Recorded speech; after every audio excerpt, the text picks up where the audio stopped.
problem is a lot of people, when it comes to getting that information, once they get the information, they don't know what to do with it, or because it's coming in bits and pieces versus in an organized format, people will be working on this thing and then they'll be like, okay, well, that's not working after I tried it once, so let me move over to this thing and try this. That's not working, let me try that. And then in the process of doing all of that, they hop on Facebook and Discord and Reddit and all these other places where they see these people saying, well, hey, do this, or hey, do this. And then when that happens, then now they're like, okay, well, I'm trying this and I'm trying this, and I saw this on Reddit, so let me try this and let me do this and let me do this. And next thing you know, they're kind of all over the place, right? So if you're somebody like that, to where you can't kind of put everything together and you don't necessarily know what you don't know, so you might not know what to look for, that's where coaching can come into play.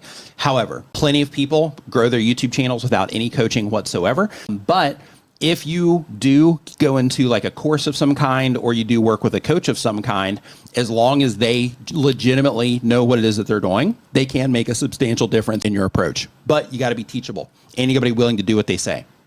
So I know somebody that's spent lots of money on YouTube courses, but they always think that they know more than the person that they are spending the money on. And because of that, and they blame YouTube for a bunch of stuff and, things like that. So instead of, taking the responsibility, instead of trying to let these processes work out that they were, given, instead they kind of buck up against it, and they just end up wasting, their money because they're not actually taking in the information. They're not applying it for long enough, and they're just being impatient with, everything.